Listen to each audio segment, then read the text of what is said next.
Los muertos no se mueven. Eso es lo primero que te dicen cuando empiezas a trabajar en una funeraria. Los muertos no se mueven, no hacen ruido, no te miran, no cambian de posición. Ricardo Estrada lo creyó durante sus primeros 3 meses en la funeraria San Gabriel, en Guadalajara, hasta la noche en que bajó al sótano a buscar un ataúd de exhibición y encontró al señor de la gaveta 4 sentado en la escalera, sentado, con los ojos abiertos, mirándolo. Pero esa no es la parte que lo hizo renunciar. Lo que lo hizo renunciar fue lo que el señor de la gaveta 4 le dijo. 3 personas, 3 funerarias distintas en este país, 3 turnos nocturnos que ninguno de ellos puede olvidar. Lo que van a escuchar esta noche son confesiones reales de gente que trabajó preparando cuerpos, limpiando salas de velación y cuidando funerarias de madrugada. Gente que necesitaba el dinero y por eso se quedó más tiempo del que debía.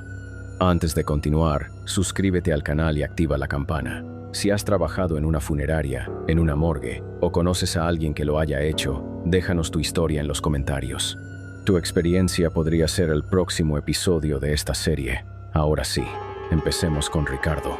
Ricardo Estrada tenía 32 años cuando entró a trabajar como ayudante de tanatopráxico en la funeraria San Gabriel. No fue por vocación, fue por necesidad. Su esposa acababa de dar a luz a su segunda hija, y el trabajo en la maquiladora donde estaba no le alcanzaba ni para los pañales. Un primo que trabajaba en la funeraria le dijo que estaban buscando a alguien para el turno de noche. El sueldo era casi el doble de lo que ganaba. Le dijeron que el trabajo era sencillo: ayudar al embalsamador con la preparación de los cuerpos, limpiar el área después de cada procedimiento, acomodar las salas de velación para el día siguiente y quedarse de guardia por si llegaba algún servicio de emergencia en la madrugada. Ricardo pensó que lo más difícil iba a ser acostumbrarse a los muertos. Se equivocó. Lo más difícil fue acostumbrarse a lo que pasaba cuando los muertos se quedaban solos. La funeraria San Gabriel era un edificio viejo en una colonia del centro de Guadalajara, 3 pisos. En la planta baja estaban las salas de velación, 4 en total, con sus sillas, sus cortinas color vino y sus arreglos florales. En el primer piso estaban las oficinas administrativas y una pequeña bodega de ataúdes de exhibición, y en el sótano estaba el área de preparación, 2 mesas de acero inoxidable, una cámara frigorífica con 6 gavetas, un lavabo industrial y un drenaje en el centro del piso que Ricardo nunca pudo ver sin sentir un nudo en el estómago. Don Ausencio, el embalsamador titular, llevaba 22 años trabajando ahí. Era un hombre callado, de manos grandes y mirada cansada, que hablaba poco y cuando hablaba era para dar instrucciones precisas. El primer día le mostró a Ricardo dónde estaba cada cosa, cómo se manejaban los químicos, cómo se lavaban los instrumentos, y antes de irse esa primera noche, ya en la puerta, le dijo algo que Ricardo no olvidó nunca. Mira, mijo, aquí hay una regla que no está en ningún manual, pero que todos los que trabajamos de noche conocemos. Si escuchas algo en la madrugada, tú no escuchaste nada. Si ves algo, tú no viste nada. Y si algo te habla, tú no le contestas. Punto. Ricardo se rió. Pensó que era una novatada. Don Ausencio no se rió. Se dio la vuelta y se fue sin decir más. Las primeras 2 semanas fueron normales. Bueno, normales dentro de lo que puede ser normal trabajar rodeado de cadáveres a las 2 de la mañana. Ricardo aprendió a preparar los cuerpos, a inyectar el formaldehído, a maquillar rostros para que parecieran dormidos. Aprendió que el olor nunca se va del todo, que se te mete en la ropa, en el pelo, en las manos. Su esposa le pedía que se bañara 2 veces antes de acostarse porque decía que olía raro. Él pensaba que se estaba acostumbrando. La primera señal fue un martes a las 2:15 de la mañana. Ricardo estaba arriba, en la sala de velación número 3, acomodando sillas para un servicio del día siguiente. La funeraria estaba completamente vacía. No había ningún cuerpo esa noche. Todas las gavetas del sótano estaban desocupadas. Él estaba solo. Entonces escuchó un golpe, seco, metálico. Venía del sótano. Ricardo dejó de mover las sillas. Se quedó quieto, esperando. El sonido no se repitió. Pensó que podía ser una tubería. El edificio era viejo Las tuberías hacían ruidos extraños todo el tiempo. Se convenció de eso y siguió acomodando las sillas. 2 minutos después, el golpe otra vez. Pero esta vez no fue uno, fueron 3. 1, 2, 3, espaciados, rítmicos, como si alguien estuviera golpeando una de las gavetas de la cámara frigorífica desde adentro. Ricardo sintió cómo se le secaba la boca de golpe. Las gavetas estaban vacías. Él mismo las había limpiado esa tarde. No había nadie ahí abajo. Se quedó parado en medio de la sala de velación, con una silla en las manos, escuchando. Pasaron 30 segundos, 1 minuto, nada. Bajó la silla, se pasó la mano por la cara. Tuberías, se dijo. Son las malditas tuberías. No bajó al sótano esa noche. Se quedó arriba hasta que amaneció. Cuando llegó don Ausencio a las 6 de la mañana, Ricardo le mencionó los golpes, casual, como quien no quiere la cosa. Don Ausencio lo miró por encima de sus lentes. No dijo nada durante unos segundos. Luego asintió despacio. Ah, sí, a veces hacen eso. Ricardo esperó a que dijera algo más. Don Ausencio no dijo nada más. Agarró su mandil, se lo puso y bajó al sótano como si nada. A veces hacen eso. Ricardo repitió la frase en su cabeza todo el camino a su casa. ¿Quiénes hacen qué? Las gavetas estaban vacías. No había nadie que pudiera hacer nada. Pasaron 5 días sin que ocurriera nada fuera de lo normal. Ricardo empezó a convencerse de que habían sido las tuberías, de que don Ausencio solo estaba jugando con el nervio del nuevo, de que todo tenía una explicación lógica. Hasta el domingo. Esa noche sí había un cuerpo. Un hombre de unos 60 años que había fallecido esa tarde en el hospital. Lo habían recogido a las 8 de la noche y don Ausencio lo había preparado antes de irse. El cuerpo estaba en la gaveta 2 del sótano, listo para la velación del día siguiente. Ricardo estaba en la oficina del primer piso llenando unos formatos cuando empezó a oler algo. No era el olor habitual de la funeraria, ese olor dulzón mezclado con desinfectante al que ya se estaba acostumbrando. Era diferente, era olor a flores, pero no las flores de los arreglos de la planta baja. Era un olor a flores frescas, como de campo, como de cempasúchil, intenso, dulce, casi empalagoso, y venía de la escalera del sótano. Ricardo se asomó al pasillo. El olor era más fuerte ahí. Definitivamente venía de abajo. Se acercó a la puerta del sótano y el olor lo golpeó como una ola. Cempasúchil, fuerte, como si alguien hubiera llenado todo el sótano con esa flor.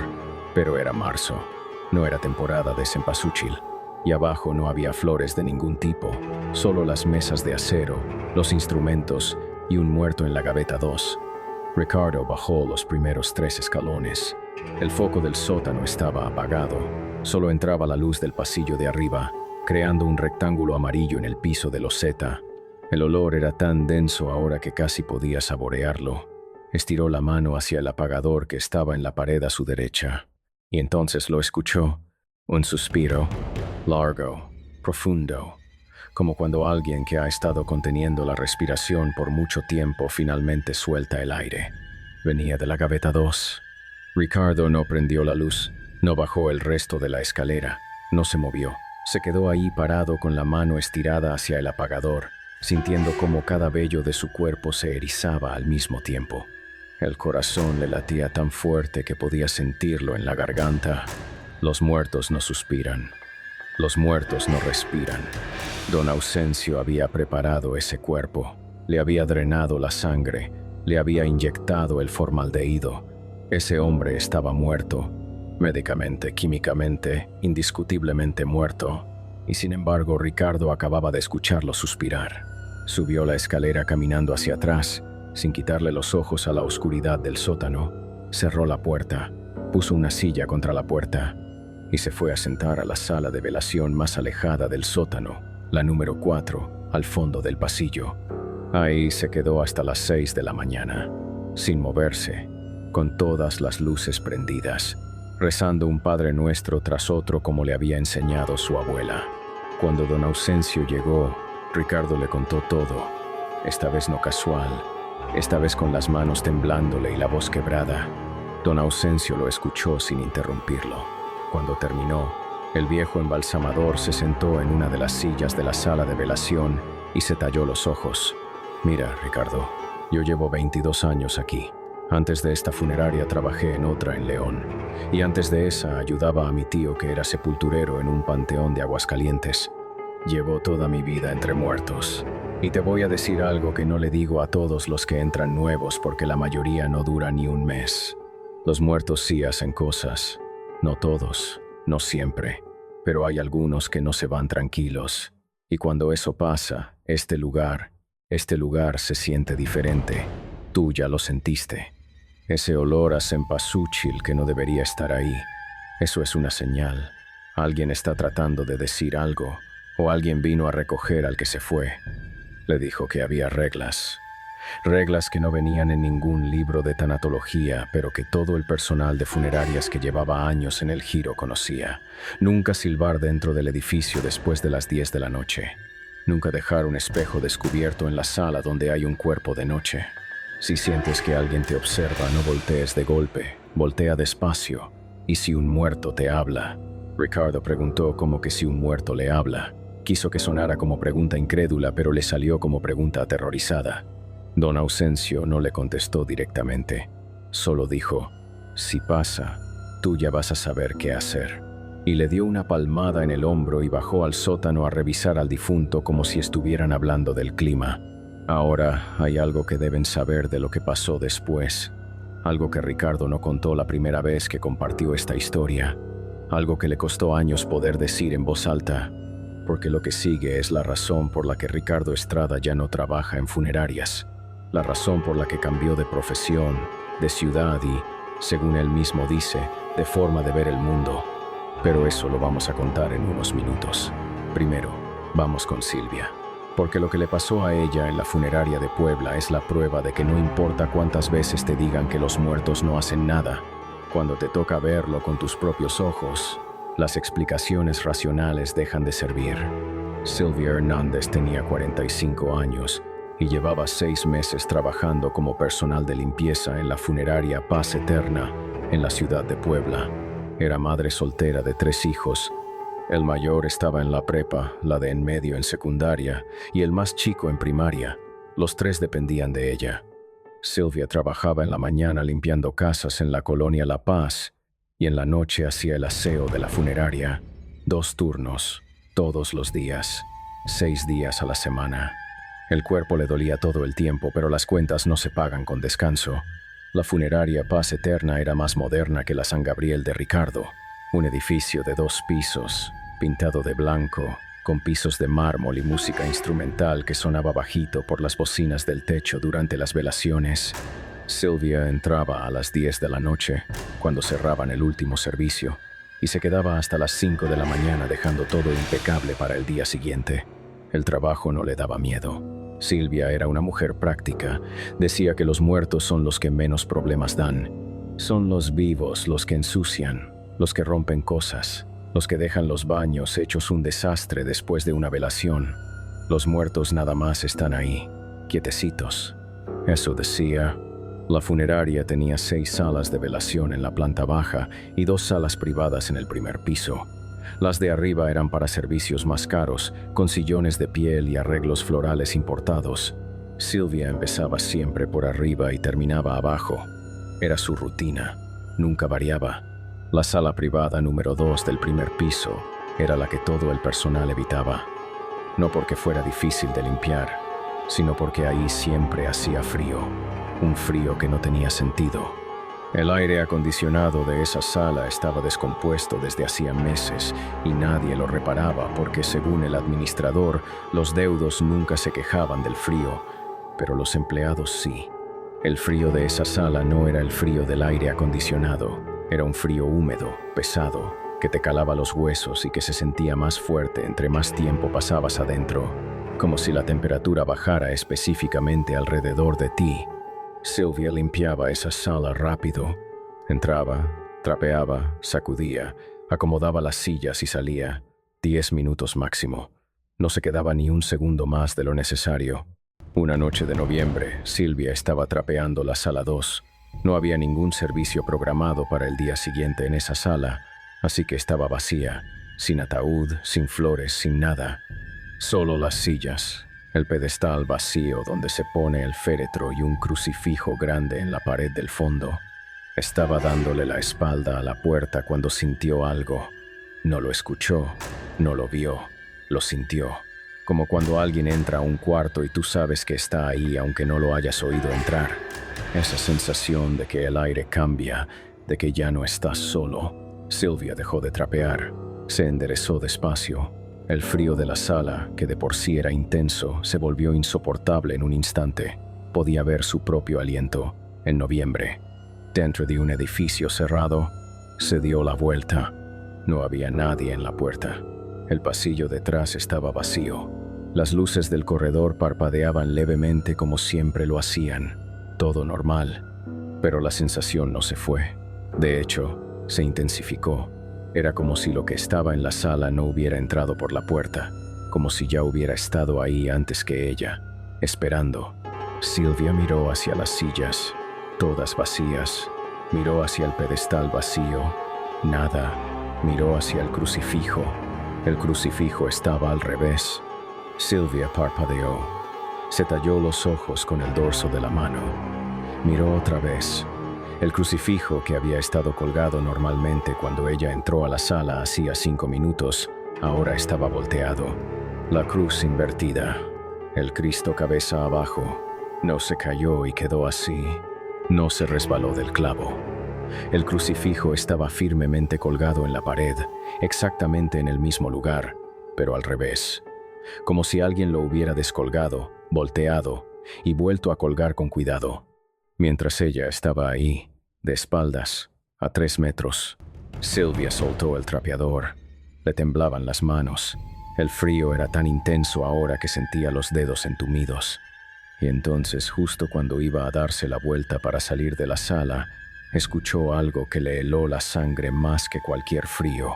Susurro, una risa, bajita, ronca, como de alguien que lleva mucho tiempo sin usar la voz. Y venía de detrás de las sillas, de la esquina más oscura de la sala, donde no había nadie. Sylvia corrió, dejó el trapeador, dejó la cubeta, dejó todo y corrió por el pasillo hasta la escalera. Bajó los escalones de 2 en 2 hasta la planta baja. Llegó a la recepción jadeando, con los ojos llorosos y las manos temblándole tanto que no podía agarrar su teléfono. Le marcó al vigilante nocturno, don Lázaro, que estaba haciendo ronda en el estacionamiento. Don Lázaro entró y la encontró sentada en el piso de la recepción, abrazándose las rodillas.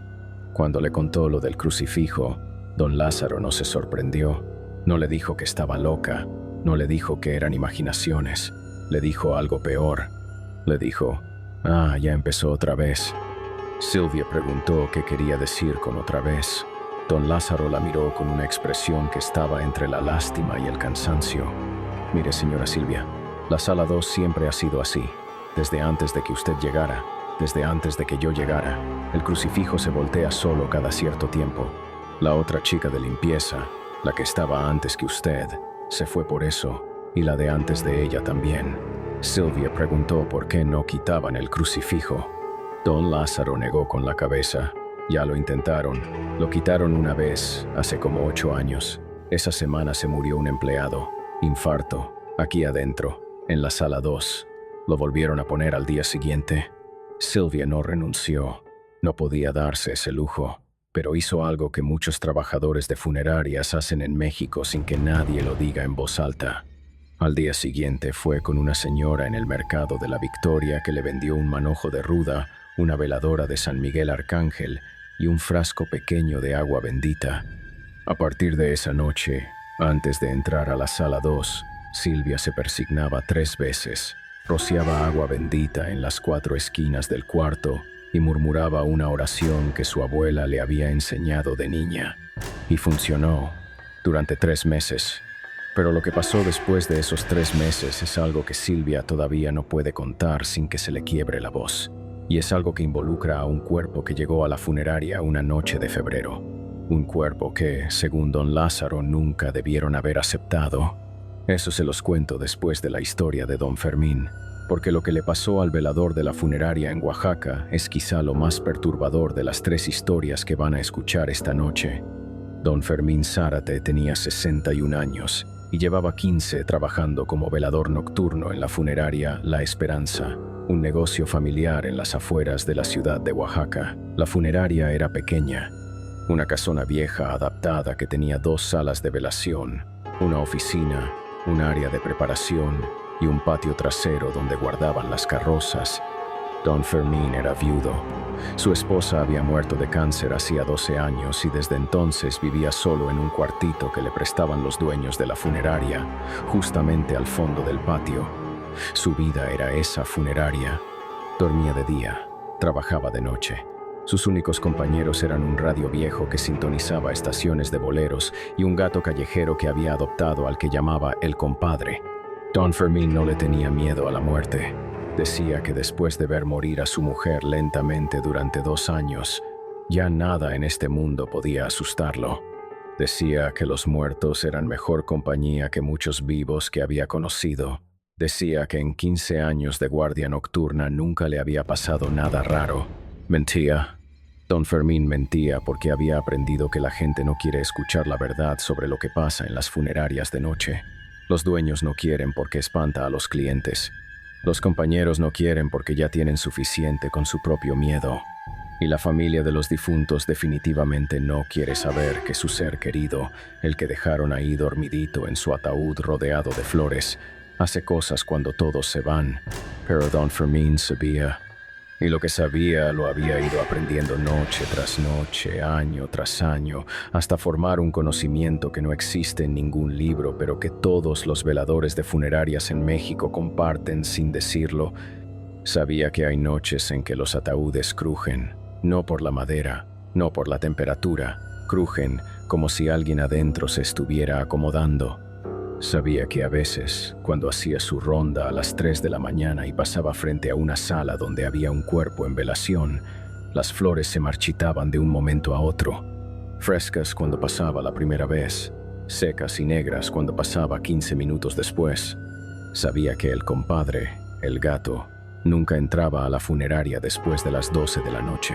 Se quedaba afuera, en el patio, mirando hacia la puerta trasera con los ojos bien abiertos, y que a veces le gruñía a la oscuridad del pasillo como si viera algo que Don Fermín no podía ver.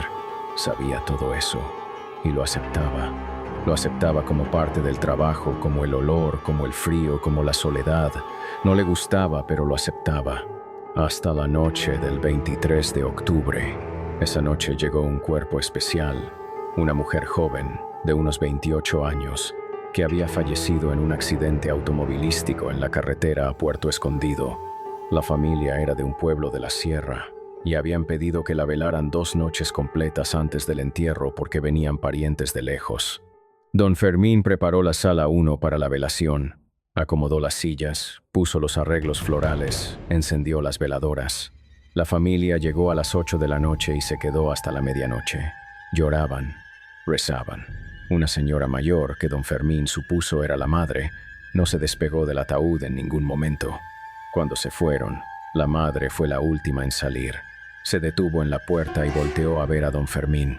Tenía los ojos hinchados de tanto llorar. «Señor, cuide a mi hija esta noche. Por favor». Ella no se quería ir. Todavía no se quería ir. Don Fermín le dijo que no se preocupara, que él iba a estar ahí toda la noche, que su hija iba a estar bien.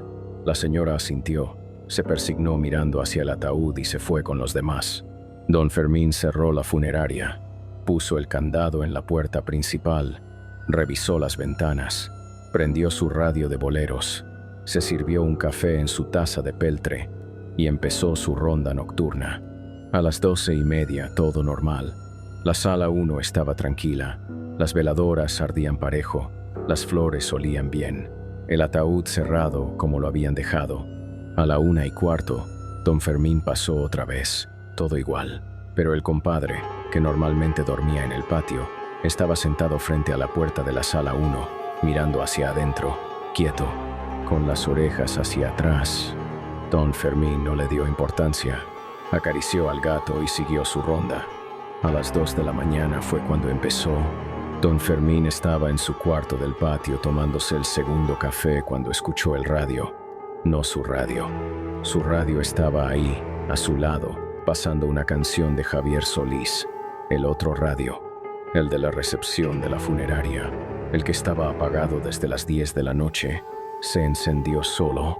Don Fermín se levantó y caminó hacia la puerta del patio. Desde ahí podía ver la recepción a través del pasillo. La lucecita roja del radio estaba encendida y salía sonido, pero no era música, no era una estación de radio, era estática, fuerte, constante, y entre la estática, muy bajito, como si viniera de muy lejos o de muy adentro, una voz. Don Fermín cruzó el patio y entró al pasillo. Sus pasos resonaban en la loseta. Llegó a la recepción. El radio estaba encendido, la perilla del volumen girada hasta la mitad. Don Fermín extendió la mano y lo apagó. El radio se encendió otra vez. Solo, frente a sus ojos, la perilla giró sola hasta la misma posición. Y esta vez, la voz entre la estática era más clara. Era una voz de mujer, joven, y estaba diciendo un nombre. Mamá, mamá. Don Fermín sintió como las piernas se le aflojaban. Se recargó en el escritorio de la recepción. La voz seguía saliendo del radio, entre oleadas de estática, repitiendo esa palabra una y otra vez. Mamá, mamá, mamá. Desconectó el radio. Jaló el cable de la pared. El radio se apagó y la voz siguió. Ya no salía del radio, salía de la sala 1. Don Fermín se quedó parado en la recepción, mirando hacia el pasillo que llevaba a las salas de velación. Al fondo, la puerta de la sala 1 estaba cerrada. Las veladoras adentro proyectaban una luz tenue que se colaba por debajo de la puerta, y la voz seguía. Más fuerte ahora. No gritaba, no lloraba. Solo repetía esa palabra con una tristeza tan profunda que don Fermín sintió que algo se le rompía adentro del pecho, porque él había perdido a su esposa y sabía lo que se siente querer decir una última palabra, querer una última oportunidad de despedirse y no poder. Don Fermín hizo algo que ningún manual de seguridad recomienda, algo que ningún velador con experiencia haría. Algo que va en contra de todas las reglas no escritas que gobiernan las funerarias de noche. Caminó hacia la sala 1, abrió la puerta y entró. La sala estaba igual que antes. Las sillas, las flores, las veladoras, el ataúd cerrado en el centro. Pero hacía frío, un frío que no tenía que ver con la temperatura, un frío que se sentía por dentro, como si le estuvieran inyectando hielo en las venas. Y el olor ya no olía a flores ni a cera de veladora, olía a tierra mojada, a tierra de panteón después de la lluvia. Ese olor que don Fermín conocía desde niño, desde que acompañaba a su tío al cementerio. La voz se había callado. Don Fermín caminó hasta el ataúd, se paró junto a él, puso la mano sobre la madera barnizada. Estaba helada, y entonces, desde adentro del ataúd, algo golpeó. Un golpe, suave, desde adentro, como un puño tocando una puerta. Don Fermín no se movió, no corrió, no gritó. Se quedó ahí parado con la mano sobre el ataúd y los ojos cerrados. Y dijo, «Ya, mija, ya, está bien. Tu mamá va a venir mañana tempranito. Descansa». Y hubo un último golpe, más suave que el primero, casi como una caricia contra la madera. Y después silencio. El frío empezó a disiparse. El olor a tierra mojada se fue yendo poco a poco, reemplazado por el perfume de las flores. Las llamas de las veladoras, que don Fermín no había notado que se habían quedado completamente quietas, volvieron a moverse con normalidad. Don Fermín se quedó junto al ataúd hasta las 6 de la mañana. No volvió a su cuarto, no volvió a encender su radio. Se sentó en la silla más cercana al féretro y se quedó ahí, haciendo compañía, como si estuviera velando a alguien de su propia familia. Cuando la madre de la muchacha llegó al día siguiente a primera hora, don Fermín estaba esperándola en la puerta. La señora lo miró y algo en su cara debió decirle todo porque empezó a llorar antes de que don Fermín dijera una palabra. Lo único que don Fermín le dijo fue, Ella la estaba buscando anoche. Creo que quería despedirse. La señora le agarró las manos y no los soltó durante un minuto entero, llorando, sin decir nada, solo apretándole las manos. Ahora, lo que les conté es lo que don Fermín acepta contar, lo que considera una historia hasta bonita, si se ve de cierta forma. Una hija buscando a su madre, un último adiós. Pero hay algo más, algo que don Fermín le contó a un sobrino años después en una noche de mezcal y que el sobrino compartió con nosotros. Algo que don Fermín no cuenta porque dice que no es suyo contarlo. Cuando don Fermín abrió la puerta de la sala 1 esa noche y entró, el ataúd no estaba cerrado. Estaba entreabierto, unos 10 centímetros. Y la mano de la muchacha no estaba dentro del ataúd donde la habían puesto. Estaba afuera, colgando por el borde, como si hubiera estado intentando abrirlo. Don Fermín la acomodó. Le volvió a poner la mano adentro con cuidado. Cerró el ataúd y nunca le dijo a nadie, porque hay cosas que una madre no necesita saber. Ahora volvemos con Ricardo, porque lo que le pasó la tercera noche en la funeraria San Gabriel de Guadalajara es la razón por la que este episodio se llama Lo que pasa cuando se apagan las luces.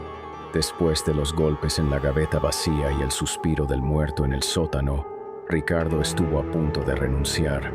Lo que lo detuvo fue su hija recién nacida, la fórmula láctea, los pañales, la renta, el recibo de la luz, las cosas que no se pueden pagar con miedo. Aguantó 2 semanas más sin que pasara nada. Empezó a pensar que lo peor ya había pasado, que tal vez solo eran fenómenos esporádicos, cosas que hacía el edificio viejo, nada que no pudiera manejar. Un viernes por la noche recibieron 3 cuerpos, un accidente en la carretera a Chapala, 3 personas de la misma familia. Don Ausencio se quedó hasta las 11 preparándolos y después se fue.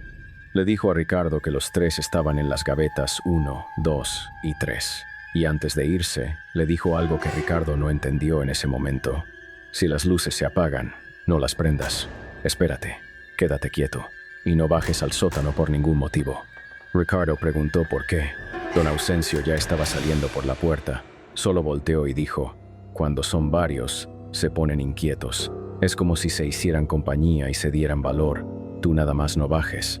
Ricardo se quedó solo en la funeraria con 3 cadáveres en el sótano. Se fue a la oficina del primer piso, prendió todas las luces, puso su celular a cargar, se sirvió café y esperó. A las 12 no pasó nada, a la 1 nada, a las 2 nada. Ricardo empezó a relajarse. Estaba viendo videos en su teléfono cuando, a las 2:47 de la mañana, todas las luces se apagaron. Apagón eléctrico, silencio total. No fue un apagón gradual. No hubo un parpadeo previo. Todas las luces del edificio, los 3 pisos, se apagaron al mismo tiempo, de golpe, como si alguien hubiera bajado el interruptor principal. La oficina quedó en oscuridad total. Lo único que alumbraba era la pantalla del celular de Ricardo. Lo agarró como si fuera un salvavidas y encendió la lámpara. El haz de luz le mostró la oficina normal. Escritorio, silla, archivero, todo en su lugar. Recordó lo que don Ausencio le había dicho. No prendas las luces, no bajes al sótano, quédate quieto. Entonces escuchó los golpes. No 1, no 3, muchos venían del sótano. Eran las gavetas, las 3 al mismo tiempo, golpeando rítmicamente, como si los 3 cuerpos de adentro estuvieran golpeando las puertas de metal desde el interior. Golpes metálicos múltiples, rítmicos, constantes. Pero eso no fue lo peor. Lo peor fue lo que pasó después de los golpes. Se detuvieron, los 3 al mismo tiempo, de golpe, silencio absoluto. Y entonces Ricardo escuchó pasos en la escalera del sótano. Subiendo, eran pasos lentos, pesados, arrastrando los pies, como alguien que lleva mucho tiempo sin caminar y está recordando cómo se hace. Ricardo se levantó de la silla. La oficina estaba en el primer piso. La escalera del sótano daba a la planta baja. Lo que fuera que estaba subiendo iba a llegar primero a las salas de velación, y de ahí, si seguía subiendo, llegaría al primer piso, a la oficina, a él. Ricardo no bajó al sótano, no prendió las luces. Hizo lo que don Ausencio le dijo. Se quedó quieto. Los pasos llegaron a la planta baja. Ricardo podía oírlos moverse por el pasillo de las salas de velación, lento, arrastrándose. Y entonces se detuvieron. Justo al pie de la escalera que subía al primer piso, Ricardo estaba parado en la puerta de la oficina, la lámpara del celular apuntando hacia la escalera. La escalera estaba oscura, no podía ver el final, no podía ver qué estaba ahí abajo, pero lo sentía. Sentía que algo lo estaba mirando desde el pie de la escalera, algo que estaba decidiendo si subir o no. Y entonces su celular murió, la pantalla se apagó, la lámpara se apagó. A pesar de que estaba cargando, a pesar de que tenía 43% de batería, se apagó como si alguien lo hubiera desconectado desde adentro. Oscuridad, total, absoluta. Y en esa oscuridad, desde el pie de la escalera, alguien habló. Susurró Ricardo, su nombre, dicho con una voz que no era de hombre ni de mujer, una voz rasposa como si las cuerdas vocales estuvieran secas, como si no hubieran sido usadas en mucho tiempo. Ricardo, baja. Si escuchas que te llaman por tu nombre, no voltees. Si algo te habla, no le contestes. Ricardo se metió a la oficina, cerró la puerta, le puso seguro, se sentó en el piso con la espalda contra la puerta y se quedó ahí. En la oscuridad, sin celular, sin luz, sin nada, escuchando cómo los pasos subían la escalera. Un escalón, otro. Se detuvieron frente a la puerta de la oficina. Ricardo podía oír una respiración al otro lado, ronca, irregular, como si pulmones que ya no deberían funcionar estuvieran intentando jalar aire. Y la voz, otra vez, pegada a la puerta, a centímetros de su cabeza. Ricardo, abre, tengo frío. Ricardo no abrió, no contestó, no se movió. Se quedó ahí sentado con los ojos cerrados y los puños apretados, repitiendo en su mente cada oración que conocía. El Padre Nuestro, el Ave María, el Ángel de la Guarda, todas, una y otra vez. Lo que estuvo al otro lado de esa puerta se quedó ahí 37 minutos. Ricardo lo sabe porque cuando su celular se prendió solo, tan de repente como se había apagado, el reloj marcaba las 3:24 de la mañana. A las 3:24 las luces del edificio se prendieron, todas al mismo tiempo, como si nada hubiera pasado. Ricardo no abrió la puerta hasta las 6 de la mañana. Cuando don Ausencio llegó y lo encontró encerrado, con los ojos rojos y las manos temblorosas, no le preguntó qué había pasado. Solo le dijo, ¿te habló? Ricardo asintió. Don Ausencio suspiró. ¿Le contestaste, mijo? Ricardo dijo que no había contestado. Don Ausencio lo miró largo. No te pregunto si le hablaste con la boca. Te pregunto si le contestaste con la mente, si pensaste en lo que te dijo, si le pusiste atención. Ricardo se quedó callado, porque sí, cuando la voz dijo tengo frío, él había sentido lástima. Por un instante, un solo instante, había pensado, está sufriendo. Don Ausencio movió la cabeza. Eso es contestar. Ahora ya sabe que estás ahí, y la próxima vez no va a pedir permiso para entrar. Ricardo renunció esa mañana. No terminó su turno, no recogió su último cheque, no se despidió de nadie más que de don Ausencio. Se fue a su casa, abrazó a su esposa, cargó a sus hijas, y no volvió a poner un pie en una funeraria. Ahora, lo que le pasó a Silvia después de esos 3 meses tranquilos en la funeraria de Puebla fue lo siguiente. Una noche de febrero llegó un cuerpo que los otros empleados no querían preparar. Era un hombre joven que había muerto en circunstancias que nadie en la funeraria quiso detallar. Lo único que el embalsamador le dijo a Silvia fue: la familia pidió que no le destaparan la cara, que lo velaran con el ataúd cerrado y que por ningún motivo abrieran la tapa. Silvia no preguntó por qué. No era su trabajo preguntar, su trabajo era limpiar. Esa noche, mientras trapeaba el pasillo de la planta baja, frente a la sala donde estaba ese cuerpo, Silvia escuchó algo que la hizo soltar el trapeador por segunda vez en su vida laboral. Desde adentro de la sala, con la puerta cerrada, alguien estaba cantando. No era una canción que ella reconociera. Era una melodía lenta, sin palabras claras, como un arrullo, como una canción de cuna, pero la voz que cantaba no era humana, era demasiado grave, demasiado vieja, y tenía una cualidad húmeda, como si la garganta que producía ese sonido estuviera llena de algo que no era aire. Silvia no entró a la sala, no llamó a don Lázaro, hizo algo que después le dio vergüenza, pero que en ese momento fue lo único que su cuerpo le permitió hacer.